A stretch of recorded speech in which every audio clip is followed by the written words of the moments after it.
దయగల దేవ, కృపగల ప్రభువ, మీ పవిత్ర నామానికి స్తుతులు స్తోత్రాలు చెల్లిస్తున్నాం తండ్రి. ఇంతవరకు మాటల ద్వారా, పాటల ద్వారా మా అందరితో మాట్లాడుతూనే ఉన్నారు. నిజం తండ్రి, మీ ప్రేమ గొప్పది, అందుకే మాతో మాట్లాడుతున్నారు. మాట్లాడే దేవుడు అయినారు తండ్రి. ప్రభా, మీరు మాట్లాడుతున్నారన్న విషయం మనిషికి అర్థమైనప్పుడు మీ మాట విని బాగుపడాలని మనిషికి అర్థం చేసుకుంటాడు. అది అర్థం చేయించడానికే తండ్రి ఎన్నో వ్యయ ప్రయాసాలు కోర్చి పాటల ద్వారా, ప్రసంగాల ద్వారా, ఇలాంటి సెమినార్ల ద్వారా మీ పిల్లల్ని ఆలోచింపజేయటానికి, వారి హృదయాలను మీ తట్టు తిప్పటానికి, వారిని ప్రభా వారి హృదయాలలో మీ వెలుగులు నింపటానికి, వారిని చైతన్యపరచడానికి ప్రయత్నపడుతూ ఉండగా శక్తితో నింపండి, బలముతో నింపండి. మీ జ్ఞాన వివేకములు బిడ్డలందరికీ అనుగ్రహించమని మీ దాసునిగా మీ అభిషేకము, మీ ఆత్మాభిషేకంతో నింపబడి సత్యవాక్యమును మీ బిడ్డలకు ఉపదేశించడానికి కానీ మీ సమయోచితమైన జ్ఞానాన్ని నాకు ఇవ్వమని ఘనత, మహిమ, ప్రభావములు మీకు మాత్రమే చెల్లిస్తూ యేసుక్రీస్తు నామములో ప్రార్థన మనవులు సమర్పించి మీ వద్ద నుండి జవాబు పొందుకుంటున్నాం మా కన్న తండ్రి. ప్రియమైన దైవజనాంగం, దేవాది దేవుడు ఒక్కడు అన్న సంగతి ఉదయం మనం తెలుసుకున్నాం. దేవుని గురించినటువంటి జ్ఞానాన్ని ఇప్పుడు మనం సొంతం చేసుకుంటున్నాం. ఆయన ఒక్కడై ఉన్న దేవుడు, సృష్టికర్త, తండ్రి, మన ఆత్మలకు తండ్రి అనే సత్యాన్ని మనం తెలుసుకున్నాం. తండ్రి అయిన దేవుడు, ఒక్కడైన దేవుడు ఎన్నో విషయాల మీద అవగాహన కల్పించడానికి గ్రంథాన్ని మన చేతులకు ఇచ్చాడు. అందుకే బైబిల్ చదివేటప్పుడు ఇది ఒక చారిత్రక పుస్తకం, మనతో మాట్లాడే పుస్తకం. అందుకే బైబిల్ దేవుడిని మాట్లాడే దేవుడు అని సాధారణంగా చాలామంది పిలుస్తూ ఉంటారు. సేవకులు కూడా మాట్లాడే దేవుడు అని పరిచయం చేస్తూ ఉంటారు. మాట్లాడే దేవుడు అని ఎందుకు అనాల్సి వస్తుందంటే, ఆయన వాక్యమై ఉన్నాడు. వాక్యము ద్వారా మనతో నిత్యము ఏం చేస్తూ ఉంటాడు? మాట్లాడుతుంటాడు. ఎంత గొప్పదంటే సంఘం, ఇక్కడ భౌతికమైన ఆరాధనలు ఏమి ఉండవు. నేరుగా వాక్యం లోపలికి పంపించటమే, నేరుగా దేవుని వాక్యాన్ని మీ హృదయాల్లోనికి పంపించటమే. ఆత్మతో, సత్యముతో ఆరాధన అన్నాడు. అందుకే సత్యం లేకుండా ఆరాధన లేదు. సత్యం అనగా దేవుని వాక్యం, అది మీ హృదయాల్లోనికి పంపించటమే దేవుని సేవ. ఎందుకు మీ హృదయాల్లోనికి అది ఇంజెక్ట్ చేయాలి అంటే, తద్వారా మీరు దేవుని యొక్క సారూప్యంలోనికి మారతారు గనుక, ఆయన సన్నిధాన వర్తనులుగా నిలబడతారు గనుక ఆ పాట, మాట, సత్యం మీ హృదయాలలోనికి ఇంజెక్ట్ చేయబడుతుంది. అదే సేవ అంటే. నిన్ను వలే నీ పొరుగువానిని ప్రేమించు, ఈ సత్యమును ఇతరులకు పంచు. That is your responsibility. చచ్చే వరకు ఈ బాధ్యతను తీసుకోవాలి, చచ్చే వరకు. అందుకే నీకు తలాంతులు ఇచ్చాడు దేవుడు. ఏ తలాంతు నీకు ఇవ్వబడిందో ఆ తలాంతును చక్కగా వాడేసుకోవడమే. తలాంతుని కప్పెట్టకూడదు. నాకు ఇవ్వబడిన తలాంతులు ఏమిటో నాకు తెలుసు. సో నా తలాంతులన్నింటినీ నేను వాడుకుంటూ ఉంటాను, నేను పదును పెడుతూ ఉంటాను నా తలాంతులకి. అలాగే మీకు ఇవ్వబడిన తలాంతులు ఏవైతే ఉన్నాయో వాటిని మీరు వాడుకుంటూ ఉండాలి, పదును పెడుతూ ఉండాలి. ఓవరాల్గా మనిషిని చైతన్యపరచడం, మనిషిని ఆలోచింపచేయటం, మనిషిని జ్ఞానిగా చేయటం, మనిషిని అజ్ఞానంలో నుండి బయటికి తీసుకొని రావడం, నిత్య జీవానికి నడిపించటం, ఇది దేవుని యొక్క విధి, ఆయన ఆలోచన. మరి అలాంటి దేవుడు విగ్రహము వట్టిది అన్నాడు. వట్టిదైన విగ్రహం విషయంలో ఎందుకంత సీరియస్గా ఉన్నాడు ఆయన? విగ్రహము వట్టిది అని చెప్పింది ఎవరు? దేవుడే కదా. మరి ఎందుకంత సీరియస్ అయిపోయాడు పాత నిబంధన కాలం నుంచి? అంటే దేవుడికి విగ్రహం అంటే అసహ్యమా? ఇంతకీ విగ్రహాన్ని పొడి చేస్తే ఏమొస్తుంది? విగ్రహాన్ని పొడి చేస్తే ఏమొస్తుంది? రా మెటీరియల్ అవుతుంది. అంటే ఏమవుతుంది? బంగారంతో చేస్తే బంగారపు పొడి అవుతుంది, ఇత్తడితో చేస్తే ఇత్తడి పొడి అవుతుంది, వెండితో చేస్తే వెండి పొడి, మట్టితో చేస్తే మట్టి పొడి. అంతేనా? అణువులు పరమాణువులుగా మారిపోద్ది. అంతేనా? బూడిదతో చేస్తే బూడిదైపోద్ది. అంతే. మరి అది ఆయన సృష్టిలో భాగమేగా. పొడి చేస్తే ప్రకృతిలో కలిసిపోదా? పొడి చేస్తే ప్రకృతిలో కలిసిపోద్దా? ఎవడైనా గుర్తించగలడా ఇక దాన్ని? పొడి చేసి ప్రకృతిలో కలిపితే ఎవడైనా గుర్తించగలడా? గుర్తించలేడు. అలాంటి చిన్నదానికి ఎందుకు అంత సీరియస్ అయిపోయాడు ఆయన? అంత చిన్న విషయాన్ని ఎందుకు ఇశ్రాయేలీల కాలంలో అంత పెద్దగా మాట్లాడడం ఎందుకు? వాటి గురించి పదే పదే మాట్లాడడం ఎందుకు అని అంటే, మీరు గమనించండి, బైబిల్ గ్రంథాన్ని జాగ్రత్తగా చదవండి. దేవునికి విగ్రహాలంటే అసహ్యం కాదు, జ్ఞానైన. దేవునికి విగ్రహాలంటే అసహ్యం కాదు. ఆయనకి ఎంత మాత్రం విగ్రహం అంటే అసహ్యం కాదు. మరి దేంటి అసహ్యం? ఎందుకు, దేని మీద ఆయనకు అసహ్యం అంటే మనిషి అజ్ఞానం మీద అసహ్యం. దేని మీద అసహ్యం? మనిషి మట్టి మెదడులో ఉన్న అజ్ఞానం మీదండి అసహ్యం దేవునికి. ఇది మనిషికి అర్థం కావాలి. మట్టి బొమ్మలు ఎన్ని చేసినా అందులో ఏ శక్తి ఉండదని మనకు తెలుసు. అది మరియ బొమ్మ కావచ్చు, యేసు ప్రభు బొమ్మ కావచ్చు, ఇంకేదైనా బొమ్మ కావచ్చు, నీ బొమ్మ నా బొమ్మ కావచ్చు, ఏ బొమ్మ అయినా కావచ్చు. అది మానవుని హస్తకృతం. అందులోకి ఏం ఉండదు, అందులోకి ఏం వెళ్ళదు.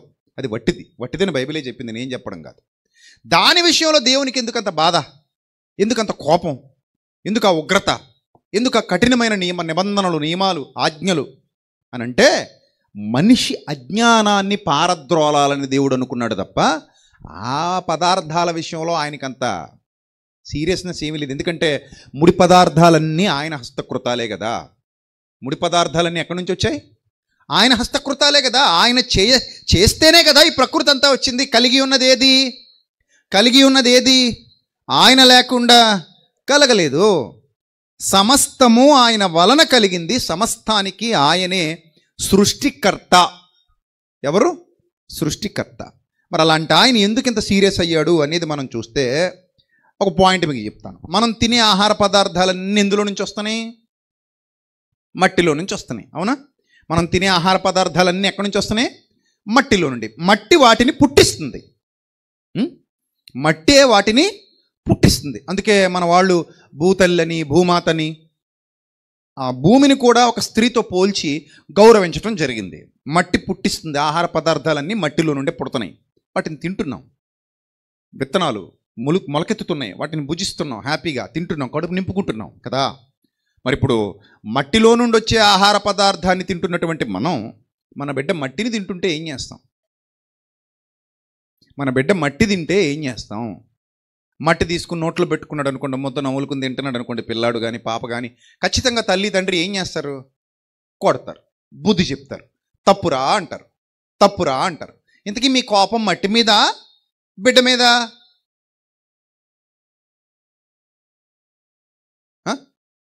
మట్టి మీద, బిడ్డ మీద? మట్టి మీద కాదు కోపం. మట్టి మీద మనకేముంటుంది కోపం? అదేం చేసింది? దానికేం తెలుసు? దానికి ఏం తెలియదు. దాని మీద ఎందుకు కోప్పడాలి? తెలివైన వాడు మట్టి మీద కోప్పడతాడా, బిడ్డ మీద కోప్పడతాడా? చెప్పాలి. ఎవరి మీద కోప్పడతాడు? బిడ్డ మీద కోప్పడతాడు. మట్టి మీద కోప్పడేవాడు బుద్ధిహీనుడు, అవునా? ఇది మన జ్ఞానం. మన జ్ఞానమే ఈ రేంజ్లో ఉంటే మన తండ్రి జ్ఞానం ఏ రేంజ్లో ఉండాలి? మనతో చెప్పించుకుంటాడు ఆయన. మనకంటే చిన్నోడా ఆయన? ఎక్కడుంటాడు ఇప్పుడు ఆయన? మన తండ్రి ఆయన, మన గురువు ఆయన. మనకంటే పైన ఎక్కడో ఉంటాడు ఆయన. కాబట్టి ఆయన కోపం మట్టి మీద కాదు, ఆయన బాధ మట్టి మీద కాదు, ఆయన ఆవేదన మట్టి మీద కాదు, పదార్థాల మీద కాదు. ఆ పదార్థాలను రూపకల్పన చేసి వాటిని ఆయనకు, ఆయన మహిమకు ఆపాదిస్తూ అజ్ఞానంలో బ్రతుకుతున్న మనిషి ఆలోచనల మీద దేవుని కోపం రగులుకుంటుంది.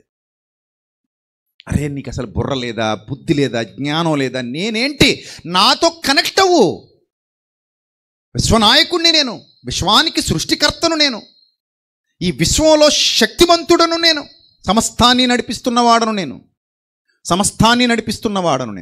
అలాంటి శక్తిమంతుడనైన నన్ను తెలుసుకోవటం, నా గురించి అర్థం చేసుకోవడం మానేసి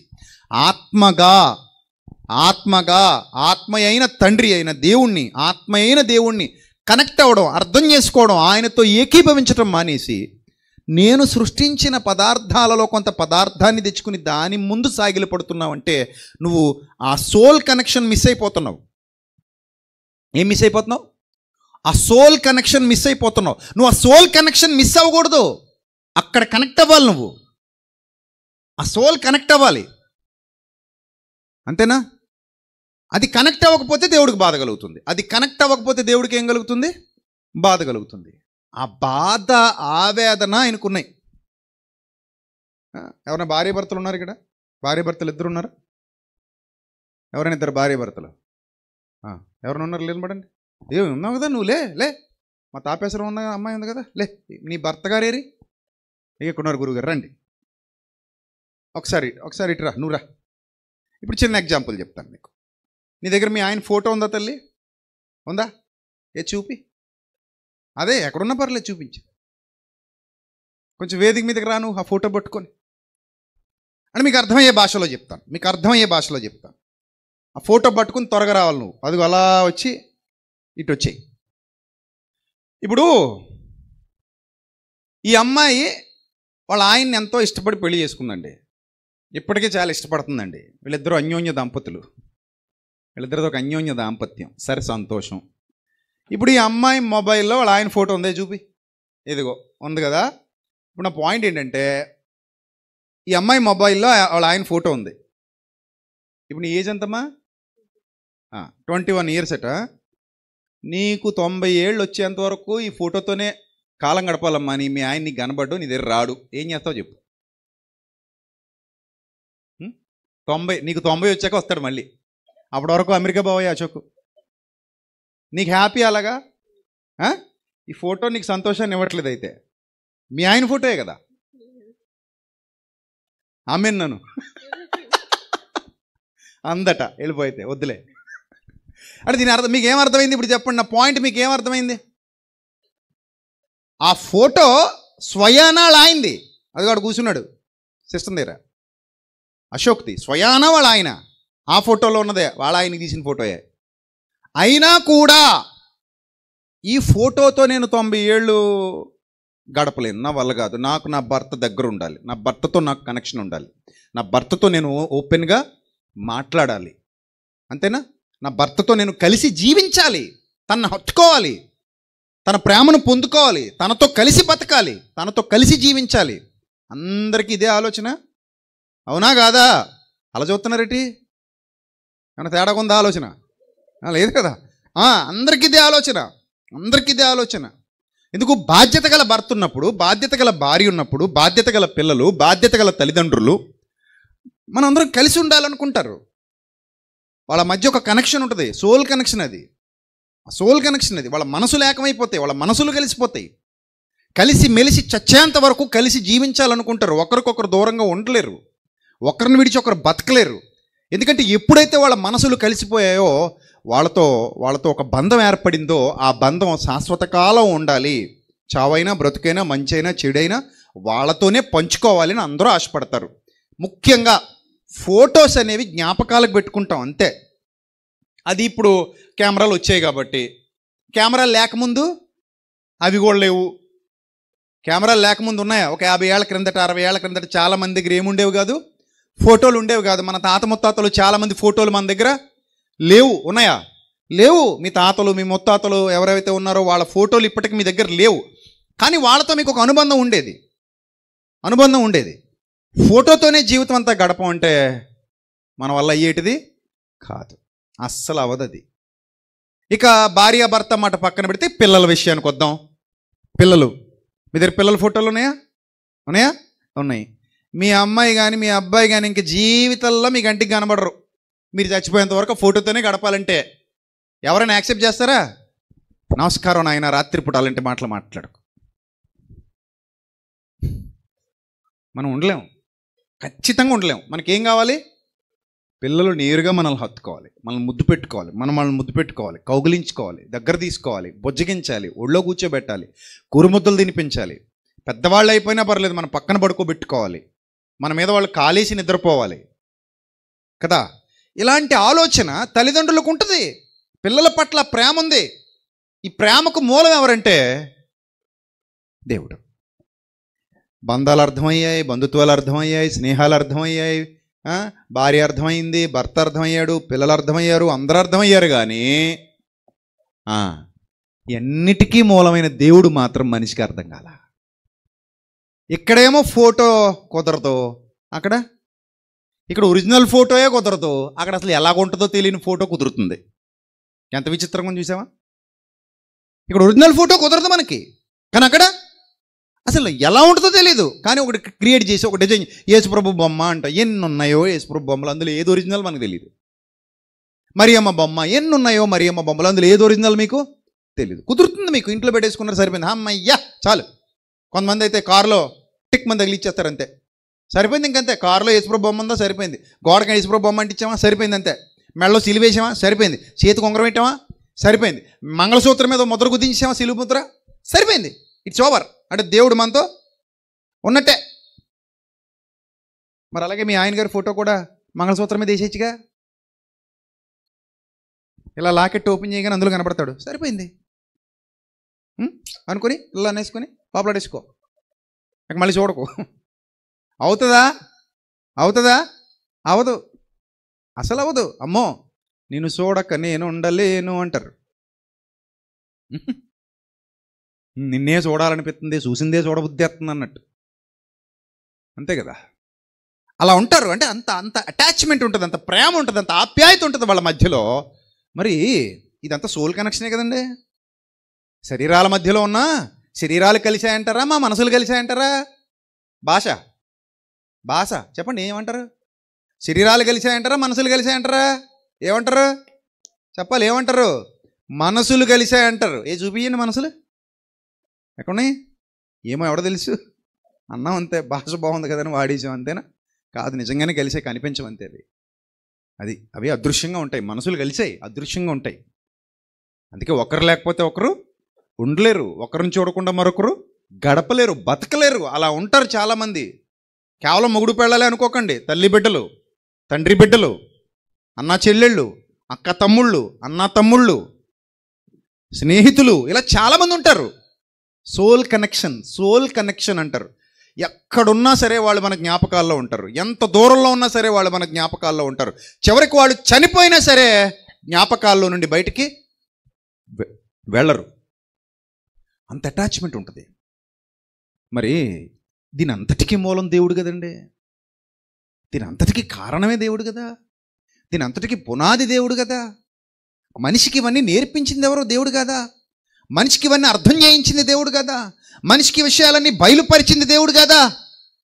దేవుడే కదా. మరి ఆయన ఏంటంటే అలా పక్కన పెట్టేసి కనెక్షన్ మెయింటైన్ చేయకుండా, ఆయనతో సోల్ కనెక్షన్ లేకుండా, ఆయనతో ఏకీభవించకుండా, ఆయనతో మనసు కలవకుండా ఎలా ఆరాధన చేస్తున్నాం? ఆయన్ని ఎలా ప్రేమిస్తున్నాం? హృదయంలోకి వస్తానన్నాడుగా, కంటికి కనబడదు హృదయం, అయినా వస్తానన్నాడుగా. అంటే సోల్ కనెక్షనే కాదు. హృదయం అనే తలుపు నొద్ద నిలువబడి తడుతున్నాడు అంటే సోల్ కనెక్షనా కాదా? చెప్పండి. ఎస్, సోల్ కనెక్షనే అది. నా గుండెలో గుడి కట్టాను ప్రియ అంటాడు. ఏది గుడి చూపి, ఎక్కడుంది గుడి? ఎన్ని తలుపులు ఉన్నాయా గుడికి? ఏ పక్క నుంచి రావాలి అందులోకి? లోపల ఏసీ ఉంటుంది ఉండదా? మాకు తెలీదు, కానీ గుడి కట్టాను అంటాడు. ప్రియా, నా గుండెల్లో నీ కోసం ఏం కట్టా? గుడి కట్టా. బాత్రూమ్లు ఉంటాయనైనా లోపల? ఉండవా? ఉంటే కట్టాడు, గుడి కట్టేసాడు అంతే. అంటే దాని అర్థం ఏంటి? నా హృదయంలో నువ్వు ఉన్నావు, నీతో నేను సోల్ కనెక్షన్ కలిగి ఉన్నానని. మరి దేవుడు ఆత్మయ్య ఉన్నాడు. ఆయనతో లేదా కనెక్షన్? మనకి ఆయనతో ఉండాలా వద్దా చెప్పండి? కనెక్షన్ ఉండాలి. అది కోరుతున్నాడు దేవుడు, అది కోరుతున్నాడు. అందుకే మనిషి అజ్ఞానం మీద ఆయన చిరాకు పడ్డాడు. ఇశ్రాయేలీల దగ్గర నుంచి ఈ అజ్ఞానం ఏర్లై పారుతా వచ్చింది. ముందు వాళ్ళని ఐగుప్తు నుంచి తీసుకురావాలనుకున్నాడు బయటికి. ఐగుప్తు నుంచి తీసుకురావాలనుకున్నప్పుడు వాళ్ళు ఒక పిచ్చి పని చేశారు. వాళ్ళు ఒక పిచ్చి పని చేశారు. ఏంటి వాళ్ళు చేసిన పిచ్చి పని అంటే, నిర్గమకాండం 32వ అధ్యాయము 6వ వచనం చూద్దాం. నిర్గమకాండం 32వ అధ్యాయము 6వ వచనం. మరునాడు వారు ఉదయమున లేచి సమాధాన బలులు అర్పించిరి. అప్పుడు జనులు తినుటకు తాగుటకు కూర్చుండి ఆడుటకు లేచిరి. జనులు తినడానికి తాగడానికి కూర్చొని ఏం చేశారట? ఆడడానికి లేచారట. తిన్నారు, పుల్లు తిన్నారు పేకల దాకా. ఆ తర్వాత ఆడడానికి లేచారట. నెక్స్ట్, కాగా యెహోవా మోషేతో ఇట్లనెను, నీవు దిగివెళ్ళుము, ఐగుప్తు దేశము నుండి నీవు రప్పించిన నీ ప్రజలు చెడిపోయిరి. నేను వారికి నియమించిన త్రోవ నుండి త్వరగా తొలగిపోయి తమ కొరకు పోత పోసిన దూడను చేసుకొని దానికి సాగిలపడి బలి నర్పించి, ఓయి ఇశ్రాయేలు, ఐగుప్తు దేశము నుండి నిన్ను రప్పించిన నీ దేవుడు ఇదే అని చెప్పుకొనిరు. నేను జాగ్రత్తగా చూడండి. అసలు దూడ కాన్సెప్ట్ ఎలాగొచ్చిందంటారు? ఎవరికైనా ఏ కాన్సెప్ట్ అయినా రావాలంటే దానికి ముందు ఏదో ఒకటి బ్రెయిన్లో పడి ఉండాలిగా. బ్రెయినే కదా మన చిప్పు. డేటాబేస్ మొత్తం ఎక్కడుంది? ఇక్కడ ఉంది. ఇందులో ఉన్నదే బయటకు వస్తుంది. ఒకని హృదయం నిండి ఉండి దానిని బట్టి నోరు మాట్లాడును. డేటాబేస్లో ఏది ఉందో అదే బయటకు వస్తుంది. మెమరీ కార్డులో ఏముందో అదే ఓపెన్ చేయగలం. మెమరీ కార్డులో లేని పాట బయటికి రాదు. అంతేనా? మెమరీ కార్డులో ఏదైతే ఫిల్ చేసామో అదే మనకు పాట రూపంలో వినపడుతుంది. ఇన్ ద సేమ్ సెన్స్ ఇక్కడ ఇశ్రాయేలీలు దూడ అనే కాన్సెప్ట్ మీదకి ఎందుకు వెళ్ళారు? దూడ ఎందుకు గుర్తొచ్చింది వాళ్ళకంటే ఆల్రెడీ వాళ్ళు దూడలు ఆరాధించి వచ్చారు. ఐగుప్తులో దూడలయ్యి, ఐగుప్తులో వాళ్ళ దేవుళ్ళంతా ఏమి దూడలే, దూడలను ఆరాధించారు వాళ్ళు. మీరు స్క్రీన్ మీద చూడొచ్చు ఐగుప్తు దూడలో వాళ్ళు ఎలాంటి దూడలను ఆరాధించేవారో ఊహా చిత్రాలు మీకు ఇప్పుడు స్క్రీన్ మీద చూపిస్తున్నాం, జాగ్రత్త చూడండి. ఆ దూడలను ఆరాధిస్తూ ఆ ఆరాధనలో కాలం గడిపేవారు, ఆ దూడల ఆరాధనలో కాలం గడిపేవారు. అర్థమైందా? సో అలాంటి ఒక దుష్ట భావజాలం ఉండేది వాళ్ళకి. ఈ దూడలను ఆరాధించడం, వాళ్ళకి ఐగుప్తు దేవతలకి తీర్పు తీర్చినప్పుడు ఆ ఐగుప్తు దేవతలందరూ ఆ దుష్ట స్వభావంతో రగిలిపోతూ ఉన్నట్టుగా చిత్రీకరించి వాటి నియమాలు నేర్చుకుని ఇదిగో ఇలాంటి అనేకమైన చిత్రాలు వాళ్ళ ఆరాధనలో భాగాలు, ఇలాంటి అనేకమైన చిత్రాలు వాళ్ళ ఆరాధనలో భాగాలు. చూడండి, ఆలోచన చేయండి ఒకసారి. ఏంటిది ఇదంతా ఎందుకు అంటే అక్కడ నేర్చుకున్నారు. దేవుడు ఐగుప్తు నుండి విడిపించగలిగాడు కానీ వాళ్ళలో నుండి ఐగుప్తుని తీసేయలేకపోయాడు. ఐగుప్తులో నుండి వాళ్ళని బయటికి తీసుకొచ్చాడు కానీ ఐగుప్తును వాళ్ళలో నుండి బయటికి తీసుకురాలేకపోయాడు. పాయింట్ అర్థమైందా? ఐగుప్తులో నుండి ఇశ్రాయేలీని బయటికి తీసుకొచ్చాడు కానీ ఇశ్రాయేలీలో నుండి ఐగుప్తును బయటికి తీసుకెళ్ళలేకపోయాడు. అందుకే వాళ్ళు చూడండి, అదిగో ఆ దూడ చిత్రపటాలు ఇంకా మీకు స్క్రీన్ మీద కనబడుతున్నాయి. ఆ దూడలు చెక్కబడినటువంటి దూడల చిత్రపటాలు మీరు చూడొచ్చు. అంటే ఐగుప్తు కల్చర్ ఇది. ఈ ఐగుప్తు కల్చర్ ఇంకా పోకుండా దేవుడు అనగానే ఎక్కడ ఆగిపోయారు వీళ్ళు? దూడ. ఏంటి ఈ దూడే మన్నా కురిపిస్తుందా? ఈ దూడే ఎర్ర సముద్రాన్ని 2 పాయలు చేస్తుందా? ఈ దూడే ఆకాశం నుండి మేఘస్తంభాన్ని అగ్నిస్తంభాన్ని ఇవ్వగలదా? ఈ దూడకు అంత శక్తి ఉందా? ఈ దూడకు అంత సామర్థ్యం ఉందా? ఈ దూడ ఎలా వచ్చింది అసలు? ఇది మానవుని హస్తకృతం కదా, మానవుని చేతి పని కదా. సెన్సరీ ఆర్గాన్స్ దెబ్బతినిపోయి అనమాట. వీళ్ళకి సెన్స్ పనిచేయట్లేదు, సరిగా వర్క్ చేయట్లేదు, తలకాయ సరిగా వర్క్ చేయక అజ్ఞానంలో పడిపోయారు. ఐగుప్తులో నుండి బయటకు వచ్చారు కానీ వాళ్ళలో నుండి ఐగుప్తు బయటకి ఇంకా పోలేదు. అది విచిత్రం పాయింట్. అది ఐగుప్తులో నుండి వాళ్ళు వచ్చేసారు కానీ వాళ్ళలో నుండి ఐగుప్తు ఇంకా బయటికి పోలేదు. వాళ్ళలో ఐగుప్తు మిళితమైపోయింది, వాళ్ళలో ఐగుప్తు ఏకమైపోయింది, ఐగుప్తులో వాళ్ళు ఏకమైపోయారు. ఆ ఐగుప్తు ఆచారాలు, ఆ ఐగుప్తు అజ్ఞానం, ఆ ఐగుప్తు పిచ్చితనం వాళ్ళలో ఉంది కాబట్టి అహరోను దగ్గరకు వచ్చి అన్నారట, బాబు మాకు దూడం చేసేయి. ఏం చేసేయి? మాకు దూడం చేసేయి. చూడండి, నేను మరియు యెహోవా ఇట్లా నేను ఈ ప్రజలను చూచాను, ఇదిగో వారు లోబడని వాళ్ళని ప్రజలు కావున నీవు ఊరకుండుము, నా కోపం వారి మీద మండును అంటుంటే వాళ్ళు చూడండి, వాళ్ళు ఎలా వాళ్ళు ఒక దూడను తయారు చేసుకుని ఇశ్రాయేలు ఐగుప్తు దేశంలో నుండి నిన్ను రప్పించిన నీ దేవుడిదే అనిరి. అహరోను అది చూచి దాని ఎదుట ఒక బలిపీఠము కట్టించెను. మరియు అహరోను రేపు యెహోవాకు పండుగ జరుగునని చాటింపగా, 6వ వచనం, మరియు అహరోను రేపు యెహోవాకు పండుగ జరుగునని చాటింపగా మరునాడు వారు ఉదయమున లేచి దహన బలులు సమాధాన బలులు అర్పించిరి. అప్పుడు తినుటకు తాగుటకు కూర్చుండి ఆడుటకు లేచిరి. ఇది విషయం. ఎంత అజ్ఞానాన్ని మెయింటైన్ చేస్తుంటే దేవుడికి బాధ కలిగింది. పిల్లలు ఎదగాలి, మట్టి తింటానంటే కుదరదు, ఇనప మొక్కలు తింటానంటే కుదరదు, పిచ్చి మొక్కలు తింటానంటే కుదరదు. జ్ఞానవంతులు కావాలి, వివేకవంతులు కావాలి. అప్పుడప్పుడు చూడండి, పిల్లలు మాట వినకపోతే కోపం వస్తుంది. మనకి కోపం వస్తుందా రాదా? అంటే వాళ్ళ మంచి చెప్తుంటే వాళ్ళకి అర్థం కాదు. అది అరే నీ మంచికే కదరా చెప్తున్నాను నేను అంటాడు తండ్రి, నీ మంచికే కదరా చెప్తున్నాను అంటే తల్లి. కానీ వాడు అర్థం చేసుకోడు, చిన్నపిల్ల కదా, అర్థం చేసుకోరు. తల్లిదండ్రులకే కోపం వచ్చి ఒకటి వేస్తుంటారు, క్రమశిక్షణలో పెట్టాలని చూస్తుంటారు, బుద్ధి చెప్పాలని చూస్తుంటారు. మరి ఇప్పుడు దేవుడు ఏం చేయాలి? ఇంత నేర్పించి, ఇంత చూపించి, ఎర్ర సముద్రం 2 పాయలైంది, దూడ చేయగలదా? చేయలేదు. ఐగుప్తులో ఎన్ని అద్భుతాలు జరిగాయి, ఐగుప్తులో ఎన్ని సూచక్రియలు జరిగాయి, ఇవన్నీ దూడ చేయగలదా? చేయలేదు. వాళ్ళకి బుర్ర పని చేయట్లేదు, వాళ్ళకి తలకాయ పని చేయట్లేదు. మీరు ఆలోచించండి. అందుకే నా జనులు ఎందుకు చెడిపోతున్నారు? జ్ఞానము లేకయే నా జనులు నశించిపోతున్నారు అన్నాడు. జ్ఞానము లేకయే నా జనులు ఏమైపోతున్నారు? నశించిపోతున్నారు. జ్ఞానం ఉంటే నా జనులు ఏమవరు? నశించరు. జ్ఞానం లేదు వీళ్ళకి. జ్ఞానం ఉంటే ఇలాంటి పనులు ఎందుకు చేస్తారు?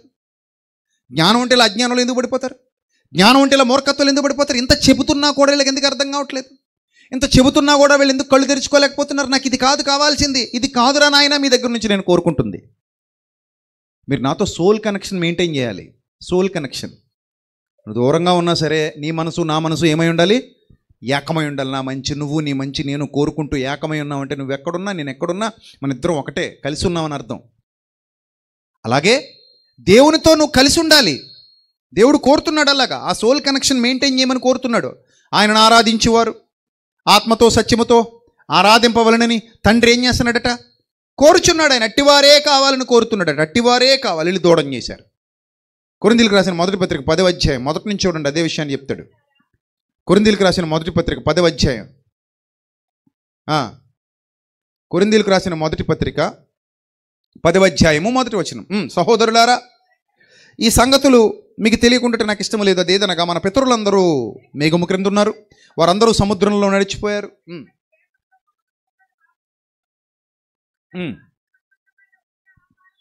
భుజించిరి, పానము చేసిరి. 5వ వచనం. అయితే వారిలో ఎక్కువ మంది దేవునికి ఇష్టలుగా ఉండకపోయిరి గనుక అరణ్యములో ఏమైరి? సంహరింపబడిరి. వారు ఆశించిన ప్రకారం మనము చెడ్డవాటిని ఆశింపకుండానట్లు ఈ సంగతులు మనకు దృష్టాంతములుగా ఉన్నవి అని చెప్పినా కూడా ఇప్పటికీ చాలామందిలో అజ్ఞానం పోలేదే? ఇప్పటికీ చాలామందిలో ఆ మూర్ఖత్వం పోలేదే? పదార్థాల వెంటబడుతున్నారు. ఏముంది పదార్థాల్లో? ఏముండదు పదార్థాల్లో. అంతా ఎక్కడుంటుంది చెప్పండి? అంతా ఎక్కడుంటుంది? మన మనస్సులోనే ఉంటుంది. పదార్థాలలో ఏముంటుంది చెప్పండి? ఏముండదు. మన మనస్సులో ఉంది సమస్త కల్మషం. మన మనస్సులో పెట్టుకున్నాం కల్మషాన్ని అంతటిని. దేవుడు కోపం కూడా పదార్థం మీద కాదు, మన మీద, మన అజ్ఞానం మీద. దేవుడు పదార్థాలకు తీర్పు తీర్చాడు, మనకు తీర్పు తీరుస్తాడు. గుర్తుపెట్టుకోండి, పదార్థాలకు కదా ఆయన తీర్పు తీర్చేది, మనకి తీర్పు తీరుస్తాడు. పదార్థాలను కదా నరకానికి పంపించేది, మనల్ని. అందుకే చూడండి, దృష్టాంతాలు కొన్ని జనులు తినుటకు తాగుటకు కూర్చుండి ఆడుటకు లేచిరని వ్రాయబడినట్లు వారిలో కొందరి వలె మీరు విగ్రహారాధకులై ఉండకుడి అన్నాడు. ఉండకుడి, ఆరాధన అన్నాడు అక్కడ చూడండి. విగ్రహ ఆరాధన అన్నాడు. ఆరాధన అంటే అజ్ఞానంలో ఉండొద్దు అన్నాడు. మరియ బొమ్మ పెట్టుకుని, యేసు ప్రభు బొమ్మ పెట్టుకుని, ఇంకేదో బొమ్మ పెట్టుకుని, బొమ్మల మీద ఎందుకు అంత దృష్టి సారిస్తున్నారు? బొమ్మలు ఎందుకు పట్టించుకుంటున్నారు మీరు? అది ఆయన బాధ అంతే. బొమ్మల మీద ఆయన కోపం కాదు. మళ్ళీ చెప్తున్నా, బొమ్మల మీద ఆయన కోపం లేదు. అసలు మనకే లేదు, నాకు లేదు, మీకు లేదు, ఎవరికే లేదు. దాని మీద అసలు ఏమి ఉండదు. అది వట్టిదే. కానీ ఆయన కోపం అంతా దేని మీద? మనిషి అజ్ఞానం మీద. నా పాయింట్ అర్థమవుతుందా? నేర్చుకోండి రాత్రి, చాలా విలువైన పాయింట్ ఇది. బొమ్మల మీద ఆయన కోపం లేదు, ఎందుకంటే బొమ్మల్లో ఏమీ లేదు. ఆయన కోపం అంతా, ఆయన బాధ అంతా మనిషి అజ్ఞానం మీద. అరే ఎంత అజ్ఞానం, టన్నుల కొద్ది అజ్ఞానం లోపల పెట్టుకున్నావా నువ్వు? అందుకే కదా మీకు రియల్ ఎగ్జాంపుల్ చూపించా. రియల్ ఎగ్జాంపుల్ అది. ఫోటోతో కాలం గడపలేము, డైరెక్ట్ పర్సన్ ఉండాల్సిందే, రైట్?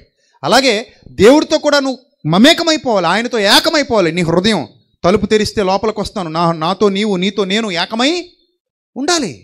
మన ఇరువురుము ఏమై ఉండాలన్నాడు? ఏకమై ఉండాలి.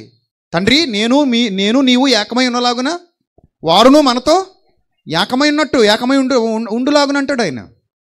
కలిసి ఉండాలి, అది దేవుడి కోరిక. నేర్చుకోవాలి ఈరోజు క్రైస్తవ సమాజం ఈ విషయాన్ని.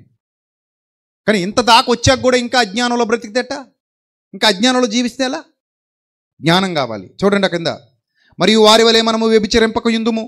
వారిలో కొందరు వ్యభిచరించినందున ఒక్క దినమునే 23,000 మంది కూలిరి. మనం ప్రభువును శోధింపక యుందుము. వారిలో కొందరు శోధించి సర్పముల వలన నశించిరి. మీరు సనుగకుడి. వారిలో కొందరు సనిగి సంహారకుని చేత నశించిరి. ఈ సంగతులు దృష్టాంతములుగా వారికి సంభవించి యుగాంతమందున్న మనకు బుద్ధి కలుగుటకై వ్రాయబడిను. తాను నిలుచున్నానని తలంచుకునివాడు పడకుండానట్లు జాగ్రత్తగా చూచుకొనవలెను. నిలుచున్నానని తలచుకొనువాడు పడిపోకూడదు భద్రం. పడి చెడినవాడు నిలుచున్నానని ప్రకటించుటయే తంత్రం. ఇప్పుడు మీరు విన్న పాటలో అయినది అర్థమైందా? నిలుచున్నానని తలచుకొనువాడు పడిపోకూడదు భద్రం అంటే భద్రంగా కాపాడుకోవాలి. పడి చెడినవాడు నిలుచున్నానని ప్రకటించుటయే తంత్రం. అది వాడు పడ్డాడు, చెడ్డాడు, కానీ నిలబడ్డానని చెప్తున్నాడు. తంత్రగొట్టు. అర్థమైందా? సో ఆ సెన్స్, ఆ ఆలోచన మీకు వస్తే అమ్మో నిజమే కదా. ఇక్కడ ఏం చెప్తున్నాడు? తాను నిలుచున్నానని తలుచుకుని వాడు పడిపోకుండానట్లు ఎలా చూసుకోవాలట? జాగ్రత్త బిడ్డా అన్నాడు. జాగ్రత్తగా చూసుకో. నెక్స్ట్, దేవుడు ఎంత ప్రేమ గలవాడంటే 14వ వచనంలో అంటాడు, ఆరాధనకు దూరంగా పారిపోండి అంటాడు. దేనికి? విగ్రహ ఆరాధనకు దూరంగా పారిపోయింది అజ్ఞానం. అది ప్రతిమలను మొక్కటం అజ్ఞానం కదా. అందులో యేసుప్రభు బొమ్మలో ఏమీ లేదు, మరియమ్మ బొమ్మలో ఏమీ లేదు. సో దానికి దూరంగా జరగండి, ఎందుకు వేస్ట్ అది అంటాడు. పదార్థాలకు కాదు, సోల్ కనెక్షన్ డైరెక్ట్ పెట్టుకోండి. సోల్ కనెక్షన్ ఎలా పెట్టుకోండి? దేవుడితో డైరెక్ట్ పెట్టుకోండి. ఆయన నీ హృదయాధిపతి కావాలి, నీ హృదయంలోనికి వచ్చేయాలి, నీ హృదయంలో ఆయన కొలువై ఉండాలి, నువ్వు ఆయన ఏకమైపోవాలి. సంగమా, నువ్వు ఆయన ఏమైపోవాలి? ఏకమైపోవాలి. అలా మారాలి, అది దేవుని కోరిక. అలా నువ్వు మారాలన్నది దేవుని కోరిక. ఇప్పుడు ఇంకో పాయింట్ చెప్తాను మీకు, ముగిస్తానులేండి, అయిపోయింది. దేవుడే దగ్గరుండే బొమ్మను చేయించాడండి, తెలుసా మీకు? దేవుడే దగ్గరుండి ఒక విగ్రహాన్ని చేయించాడు, తెలుసా మీకు? ఎంతమంది తెలుసు? సేవకులు తప్ప. ఎంతమంది తెలుసు? Yes, you are right. ఇత్తడి సర్పం. ఇత్తడి సర్పం, అది కూడా ప్రతిమే, అది కూడా బొమ్మే, అది కూడా విగ్రహమే. తర్వాత అదొక పెద్ద సెలబ్రిటీ బొమ్మ అయిపోయింది. ఆరాధనకు పాత్రురాలైన బొమ్మగా మార్చిపడేసారు దాన్ని. అదిగో మీ స్క్రీన్ మీద చూస్తున్నారు. దాని పేరే నెహుష్టాను అని పేరు పెట్టారట. ఏమని పెట్టారట దానికి పేరు? నెహుష్టాన్ అని పేరు పెట్టి ఆరాధించడం మొదలుపెట్టారట దీన్ని. అసలు దీని పుట్టుపూర్వోత్తరాలు ఏంటి, దీని చరిత్ర ఏంటి? నేను కొండ మీదకి వెళ్ళినప్పుడు, ఇజ్రాయెల్ వెళ్ళినప్పుడు అక్కడ నేను కూడా చూసాను. మనోళ్ళు కూడా కొంతమంది తెలుగు వాళ్ళు వచ్చి దాని ముందు పొరుల దండాలు ఎట్టేస్తున్నారు. అప్పుడు నేను అన్నాను, అరే నాయన మరి తెక్కోళ్ళారా లేవండి, దానికి కాదు పెట్టాల్సింది మీరు అన్నాను. నిజం, నాతో పాటు వచ్చారు కొంతమంది అప్పుడు ఇజ్రాయెల్ యాత్రకి. అప్పుడు వచ్చినప్పుడు అదిగో దాని ముందే నిలబడి పెట్టేస్తున్నారు. మా విశ్వాసం మాది అంటుంది ఒక ఆవిడ. ఇంకా నయ్యం, కొండ మీద తోసేత్తనం లేదు. నా విశ్వాసం నీ విశ్వాసం ఒకటి కాదేటి, అంతేనా? ఇప్పుడు నువ్వేమన్నా వేరే మతానికి చెందినోడు అయితే నీ విశ్వాసం నీదని చెప్పు. మరి నువ్వు నేను ఒకే విశ్వాసంలో ఉన్నాం, అదేంటది? క్రైస్తవ్యం ఒకటే కదా. ఎవడ విశ్వాసం ఆడిదని ఇక్కడ అనకూడదు, అక్కడ అనాలి. ఇంకా వేరే ఇతర అన్య విశ్వాసాలు అనుకో, వాళ్ళు అనొచ్చు, వాళ్ళతో నువ్వు అనొచ్చు. నీ విశ్వాసం ఇది, నా విశ్వాసం అదని ఎవరితో అనొచ్చు? మనం ఎవరితో అనొచ్చు? ఇతర విశ్వాసాలకు చెందిన వాళ్ళతో అనొచ్చు, కానీ మనలో మనం అనుకోకూడదు. క్రైస్తవులు కూర్చొని నీ విశ్వాసం ఇది బ్రదర్, నా విశ్వాసం నాది సిస్టర్ అనకూడదు. మనందరిది ఒకటే విశ్వాసం. ఎవడదాడి పనిచేసుకుని పోలేదు ఇక్కడ, అక్కడను ఇక్కడ అనకూడదు. ఇక్కడ ఒకటే దేవుడు, నీ దేవుడు నీకు గొప్ప, నా దేవుడు నాకు గొప్ప అని అక్కడంటే బాగుంటుంది. ఇక్కడ అనకూడదు, ఇక్కడ ఒకటే దేవుడు నీకు నాకు. ఇక్కడ నీకో దేవుడు నాకో దేవుడు లేడు, ఇక్కడ ఒకటే దేవుడు. అక్కడ వేరే దేవుడిని నమ్ముతున్నారు కాబట్టి వాళ్ళు నమ్ముతారు. వాళ్ళు వెంటనే నువ్వు చెప్పగానే నీ దగ్గరకు వచ్చారు, వాళ్ళు చెప్పగానే నువ్వు అటు వెళ్ళిపోవు. ఎవరి విశ్వాసం వాళ్ళు కంటిన్యూ చేస్తుంటారు, ఎవరి విశ్వాసం వాళ్ళు మెయింటైన్ చేస్తుంటారు, ఎవరి దేవుళ్ళని వాళ్ళు ఆరాధించుకుంటూ ఉంటారు. ఇది గ్రౌండ్ రియాలిటీ. ఈ గ్రౌండ్ రియాలిటీ అర్థం చేసుకున్నవాడు నీ విశ్వాసం ఇది, నా విశ్వాసం నాది అక్కడ అంటాడు తప్ప ఇక్కడ అంటాడు. కానీ ఇక్కడ అంటుంది ఒక ఆవిడ, ఇక్కడ అనకూడదు. అర్థమైందా? ఇక్కడ అందరి విశ్వాసం ఒకటే, విశ్వాసము ఒకటే, ఇక్కడ ఒకటే బాప్తిస్మం, ఒకటే విశ్వాసం, ఒకటే ప్రభువు, ఒకటే ఆత్మ. అయితే ఈ నెహుష్టాన్ అనే ఒక బొమ్మ సంఖ్యాకాండం 21వ అధ్యాయం 4-9 వచనాలు చూస్తే అసలు ఏ కాన్సెప్ట్లో ఈ బొమ్మ తయారు చేయబడింది? సంఖ్యాకాండం 21వ అధ్యాయం 4-9 వచనాలు. సంఖ్యాకాండం 21వ అధ్యాయం 4 నుంచి చూద్దాం. వారు ఎదోము దేశం చుట్టిపోవాలని హోరు కొండ నుండి ఎర్ర సముద్ర మార్గంగా సాగినప్పుడు మార్గయాసం చేత జనుల ప్రాణం సమస్యలింది. కాగా ప్రజలు దేవునికి మోషేకు విరోధంగా మాట్లాడి అరణ్యంలో చావడానికి ఐగుప్తులను మమ్మల్ని ఎందుకు రప్పించితే, ఇక్కడ ఆహారం లేదు, నీళ్లు లేవు, విచారాలు లేని అన్నం మాకెందుకని అసహ్యమైందన్నారు. తాపకరమైన సర్పాలను పంపెను. అవి ప్రజలను కరువగా ఇశ్రాయేలీయులు అనేకులు ఏమయ్యారు?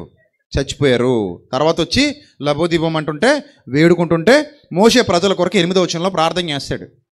8వ వచనంలో మోషే ప్రజల కొరకు ఏం చేశాడు? ప్రార్థన చేయగా, యెహోవా నీవు తాపకరమైన సర్పం వంటి ప్రతిమను చేయించి స్తంభము మీద పెట్టుము.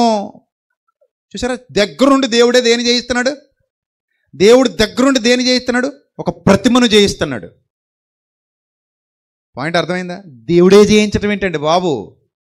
ఇప్పటి వరకు మనకి ఏం తెలుసు అంటే, ప్రతిమ ఎవడు చేశాడని చదువుకున్నాం రోమపత్రికలో కానివ్వండి, మనుషుల యొక్క, జంతువుల యొక్క, పురుగుల యొక్క, పక్షుల యొక్క ప్రతిమా స్వరూపముగా మార్చిరి. రోమా 1:21 అనుకుంటా, 20:21 చదవండి. అది రోమపత్రిక 1వ అధ్యాయం ఎన్నో వచ్చిన అది 21, 20 20 వారు దేవుని ఎరిగియు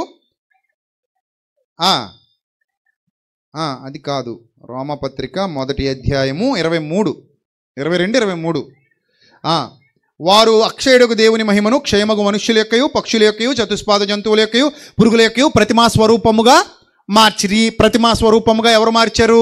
మనుషులు మార్చారని మనం చదువుకున్నాం. కానీ ఇక్కడ ప్రతిమ చేయించింది ఎవరు? సంఖ్యాకాండం 21వ అధ్యాయం 4-9 వచనాలు చదువుతుంటే ఆ ప్రతిమను చేయించింది ఎవరు? దగ్గరుండి దేవుడే. కానీ ఇక్కడ తేడా ఏంటంటే, ఆయన చేయించిన ప్రతిమకి వీళ్ళు చేసిన ప్రతిమకి తేడా ఏంటంటే, ఆయన కేవలం ఒక సింబాలిక్ ప్రతిమను చేయించాడు. దాన్ని యేసు ప్రభు వారికి సాదృశ్యంగా పెట్టాడు. ఆ యేసు ప్రభు వారికి సాదృశ్యం అని నేర్పించడానికి పెట్టాడు తప్ప దానికి మహిమను ఆపాదించి దాన్ని ఆరాధించమని చెప్పలేదు. దానివైపు నిదానించి చూడండి. ఇది ఛాయ. నిజ స్వరూపం ఎక్కడుంది? క్రీస్తులో ఉంది. అది యోహాను సువార్త 3వ అధ్యాయం 13-14 వచనాల్లో బయలుపరిచాడు. యోహాను సువార్త 3వ అధ్యాయము 13-14 వచనాల్లో ఆ విషయాన్ని బయలుపరిచాడు. మీరు రాసుకోండి, తర్వాత చదువుకోండి. అరణ్యములో మోషే సర్పమును ఎలాగూ ఎత్తెనో అలాగే మనుష్య కుమారుడు కూడా ఏమవ్వాలి?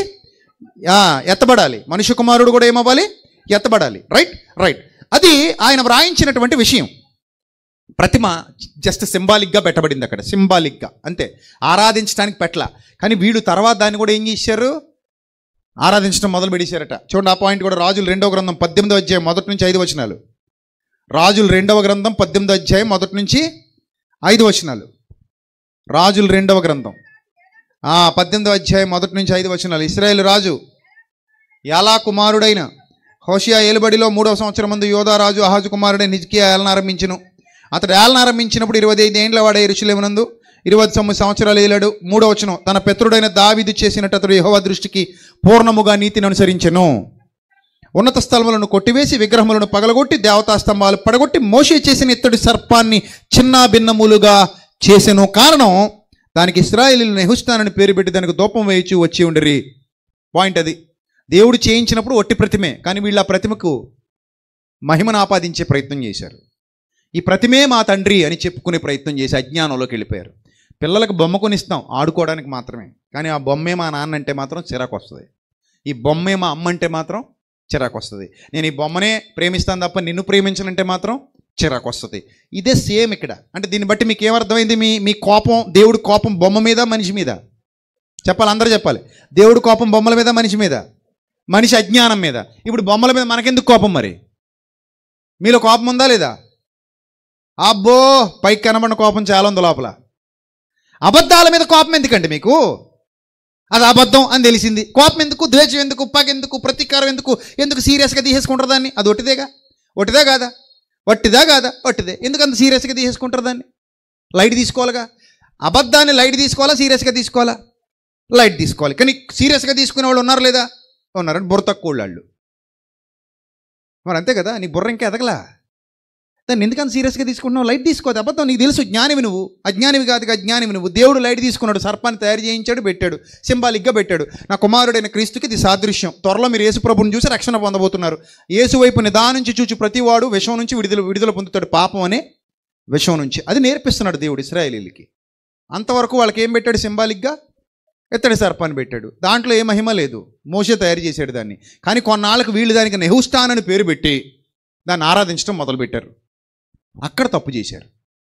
అంటే ప్రతిమ మీద కోపం లేదు, ప్రతిమను ఆరాధిస్తూ అజ్ఞానంలో ఉన్న నీ మీద కోపం ఆయనకి. మట్టి మీద లేదు కోపం, మట్టి తింటున్నందుకు బిడ్డ మీద కోపం. బొమ్మ మీద లేదు కోపం, బొమ్మే మా అమ్మ అంటున్నందుకు ఆ అజ్ఞానం మీద కోపం. సో మీ సోల్ కనెక్షన్ ఎక్కడ దేవుడితో మిస్ అవ్వకూడదు. ఎవరైనా సరే ఆయన ఆరాధించేవారు ఆత్మతో సత్యముతో ఆరాధించాలి. ఇక మిగిలిన ఆల్ వేస్ట్. దేన్ని పట్టించుకోకర్లా, సీరియస్గా తీసుకోవద్దు. దేన్ని లైట్ తీసుకోండి. కొంతమంది మేమండి మారు మనసు పొందామండి, క్రీస్తులోకి వచ్చామండి, వస్తే అవన్నీ పగలగొడుతున్నామండి, దగ్గరుండి వీడియో తీసి పెడతావా యూట్యూబ్లో? ఎవడు పెట్టమనండి, నేను ఎవడు పగలగొట్టమా? అంతెందుకు నీకు? ఎందుకు అంత పిచ్చెందుకు నీకు? అంత కసి ఎందుకు? పగలగొడితే వాటిని కదా, నీ బుర్రకాయ పగలగొట్టాలి ముందు, అంతేనా? ఇది కల్లోలాలు రెచ్చగొట్టడం అంతే. ఇవి నువ్వు మారేవు, ఓకే మారేవు, ఏంటి ఇప్పుడు పగలగొట్టాలి? అవి అవసరం? అవి ఏమీ లేదక్కడ, వట్టిదే. ముందు అక్కడ కదా ఎదగాలి మనం. ఏమీ లేదు, ఒట్టిదన స్థాయికి ఎదగాలి కదా, ఎదగలేకపోతున్నారు. పగలగొట్టి వీడియోలు పెట్టడం, మళ్ళీ ఈయనే దగ్గరుండి పగలగొట్టించడం, ఇళ్ళకెళ్ళి ఆ వీడియోలు ఫేస్బుక్లో పెట్టి అందరితో గడ్డి పెట్టించుకోవటం. ఎందుకు? మనకు అవసరమా అని అడుగుతున్నాను నేను. ఇదంతా అవసరం లేదు. అంటే రెచ్చగొడుతున్నారు చాలామందిని ఇలాంటి పిచ్చి పనులు చేసి. తప్పు. క్రైస్తవ్యం నేర్చుకోవాలి. అందుకే మిమ్మల్ని మెట్టెక్కించాలని ప్రయాసపడుతున్నాను నేను. నా జ్ఞానం అర్థం కావాలి అంటే చాలా టైం కేటాయించాలి మీరు. అర్థమైందా? నేను చెప్పే మాటలు అర్థం కావాలంటే చాలా టైం కేటాయించాలి. సాదాసీదాగా వచ్చి కూర్చొని వినేసి వెళ్ళిపోతే నేను చెప్పేటువంటి సంగతులు మీకు అంత ఈజీగా అర్థం కావు. నేను చాలా లోతుగా మాట్లాడుతూ ఉంటాను, చాలా లోతైన సంగతులు నేర్పిస్తూ ఉంటాను. ఇవి అర్థం చేసుకోలేక కొంతమందికి చూడండి, అది అరిగించుకోవడం చేతనవ్వదు. బలమైన ఆహారం కొంతమందికి ఏమవ్వదు, అరగదు. అందుకే విరోచనాలు పట్టేసుకుంటే చాలామందికి లూజ్ మోషన్స్. ఎందుకురా బాబు లూజ్ మోషన్స్ అంటే అది అరగలేదండి నాకు. మరి తినకరా నాయన నువ్వు.